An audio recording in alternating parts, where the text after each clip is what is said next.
दोस्तों, सुज़लॉन एनर्जी की बात करें तो यहाँ पे देख सकते हो कि स्टॉक के अंदर आज हल्की सी गिरावट देखने को मिली। फिलहाल स्टॉक के अंदर प्रॉफिट बुकिंग चल रही है, लेकिन कंपनी अब अपना क्वार्टर फोर का रिजल्ट डिक्लेयर करने जा रही है। रिजल्ट की डेट हमारे सामने आ चुकी है और मार्केट एक्सपर्ट ने यहाँ पे अंदाजा भी लगा दिया कि रिजल्ट कैसा रह सकता है। तो अलग अलग ब्रोकरेज हाउस का क्या कहना है रिजल्ट को लेकर वो जानेंगे। इसके अलावा मार्केट एक्सपर्ट सुज़लॉन को लेकर क्या कह रहे हैं उसको भी समझने की कोशिश करिए। इस सेक्टर की ये खिलाड़ी कंपनी है और अपना पोर्टफोलियो तेजी से बढ़ा रही है। कंपनी के पास ऑर्डर बुक की कोई कमी नहीं है और कर्ज मुक्त हो चुकी है कंपनी। लेकिन सबसे बड़ी बात यह है कि अब इंडिया का जो बिजनेस है, इसके अलावा कंपनी ग्लोबल मार्केट में भी फिर से तेजी से अपने बिजनेस को बढ़ाने की प्लानिंग कर चुकी है।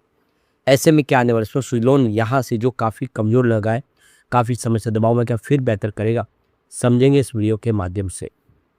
लेकिन फ्रेंड्स, उससे पहले अगर आप पहली बार हमारे चैनल पे आए तो चैनल को सब्सक्राइब कर दीजिए, एक बेल आइकॉन दबा दीजिए ताकि जब भी नया वीडियो बने पहला नोटिफिकेशन आपको मिले। वीडियो पसंद आए लाइक से जरूर कीजिए।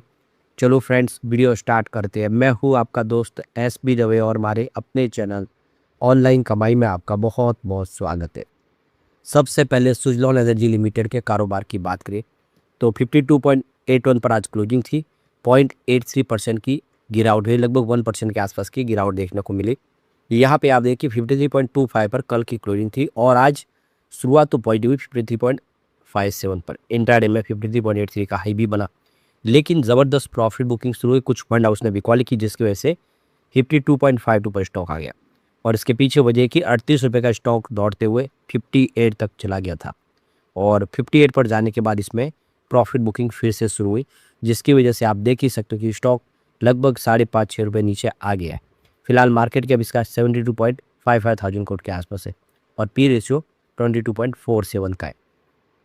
यहाँ पे आप देखो कि कंपनी ने अपने क्वार्टर फोर के रिजल्ट की डेट का ऐलान कर दिया है। तो मंडे 25 मई 2026 को कंपनी अपना क्वार्टर फोर का रिजल्ट डिक्लेयर करने जा रही है और ये 31 मार्च 2026 का क्वार्टर फोर का रिजल्ट होगा, जो उम्मीद है कि इस बार बेहतर रहेगा। यहाँ पे आप देखिए कि इनसाइडर ट्रेडिंग के लिए ट्रेडिंग विंडो कंपनी ने क्लोज कर दिया 1 अप्रैल 2026 से और इसके पीछे सबसे बड़ी वजह है कि सेबी का ये रूल्स है कि जैसे रिजल्ट तैयार हो जाता है ट्रेडिंग विंडो को क्लोज करना होता है। कंपनी से संबंधित जो भी लोग हैं, चाहे वो बोर्ड के मेंबर्स हो या फिर प्रमोटर ग्रुप से उनके रिश्तेदार हो या कंपनी के एम्प्लॉयज हो, सबको ट्रेडिंग नहीं करना है, उनको इसके लिए बाध्य किया गया है। ट्रेडिंग विंडो क्लोज हो गई 1 अप्रैल से और अब ये खुलेगी 28 मई 2026 थर्सडे के दिन और तब वो नॉर्मल ट्रेडिंग कर पाएंगे, अपने शेयर ले पाएंगे, बेच पाएंगे। अब यहाँ पे क्वार्टर फोर के रिजल्ट को लेकर देख सकते हो कि अलग अलग ब्रोकर हाउस ने एक अपना एस्टीमेट दिया है, जिसमें आप देखें जो Motilal Oswal finance limited, yes security और जेएम फाइनेंशियल, इन तीनों का एक लबो लुहाब तीनों का मिला के क्वार्टर फोर कैसा हो सकता है उसके आंकड़े हमारे सामने आए। तो यहाँ पे आप देख सकते हो कि क्वार्टर थ्री में जो रेवेन्यू था कंपनी का वो 2968 करोड़ के आसपास था और इस बार क्वार्टर फोर में जो एस्टीमेट लगा है अलग अलग ब्रोकरेज हाउस का एक अंदाज़ा, तो 3400 करोड़ रह सकता है मिनिमम और मैक्सिमम 3700 करोड़। तो 3400 से 3700 करोड़ के आसपास इस बार रिवेन्यू रह सकता है। तो रिवेन्यू में अच्छी खासी एक जंप देखने को मिलेगी क्योंकि पिछली बार रिवेन्यू 3000 करोड़ से नीचे रहा था। अब बात करेंगे प्रॉफिट आफ्टर टैक्स की, तो आप देखिए क्वार्टर थ्री में कंपनी ने 488 करोड़ का प्रॉफिट आफ्टर टैक्स बताया था। इस बार 540 करोड़ मिनिमम और 600 करोड़ मैक्सिमम, यानी 540 से 600 करोड़ के आसपास का प्रॉफिट का अंदाजा लगाया ब्रोकरेज हाउस ने। तो आप क्लियर देख लो कि पिछले साल के मुकाबले प्रॉफिट भी बढ़ता हुआ दिखाई देगा। अब एबिटाडा मार्जिन देखें तो पिछली बार 22.4% के आसपास था। इस बार जो अंदाजा है कि 22 से लेकर 24% तक एबिटाडा रह सकता है, यानी एबिटाडा में अच्छी खासी वृद्धि बन सकती है।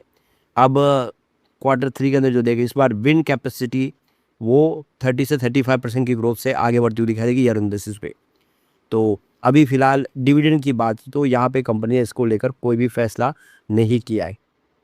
तो अब यहाँ पे अगर साल दर साल की भी बात करें तो देखिए इस बार जो है प्रॉफिट बढ़ने की उम्मीद है, लेकिन पिछले क्वार्टर में 4236 करोड़ के आसपास था प्रॉफिट। पिछले साल 3790 करोड़ के आसपास था।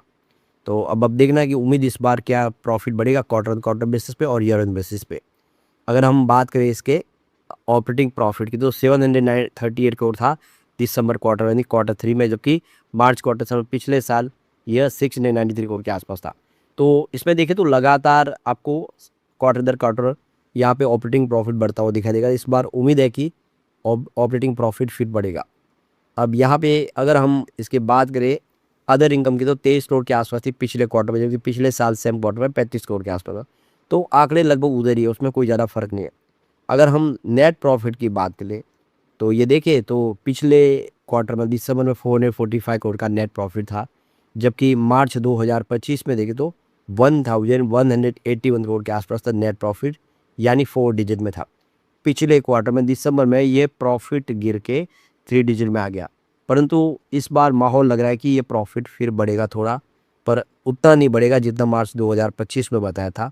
तो ये देखिए इसका फिर थोड़ा निगेटिव असर हो सकता है। तो इस बार देखें तो जो मैनेजमेंट गाइडेंस है वो बहुत ही बेहतर रखा है। इसके पीछे कंपनी अपने पूरे देखो ब्रांड को बदल रही है, कंपनी अपने 2.0 शुरू कर चुकी है, और इसके अलावा कंपनी आप देखें तो अपना कैपेक्स प्लान लेके आगे बढ़ रही है। 3 नई फैक्ट्रियाँ कंपनी शुरू करने जा रही है, तो इससे आईओएस में इनकी जो रेटिंग है वो अपग्रेड हो सकती है, री रेटिंग हो सकती है, तो ये एक अच्छी बात है।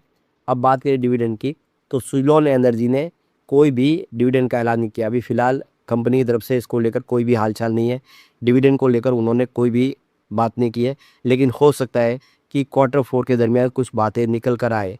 अभी देखें तो जो पूरा मैनेजमेंट है वो अपने कैश फ्लो को मजबूत करने में लगा हुआ है। अभी उनका जो पूरा ध्यान है उसी के ऊपर है, कंपनी को मजबूत करने के लिए जो ऑर्डर है उसको कंप्लीट करने के लिए। इस वजह से डिविडेंड को लेकर इस बार भी कुछ बड़ी संभावना होगी, कुछ बड़ा ऐलान होगा ऐसा दिख नहीं रहा है। ये देख सकते हो कि सुज़लॉन का जो शेयर है अभी रिसेंटली 58 तक पहुंच गया था, वहां से 9% का करेक्शन देखने को मिला है। तो ये देख सकते हो कि 29 अप्रैल को स्टॉक जो है वो देखो कि 58 तक पहुंच गया था, जो अब ये तो 53 के आसपास आ गया है।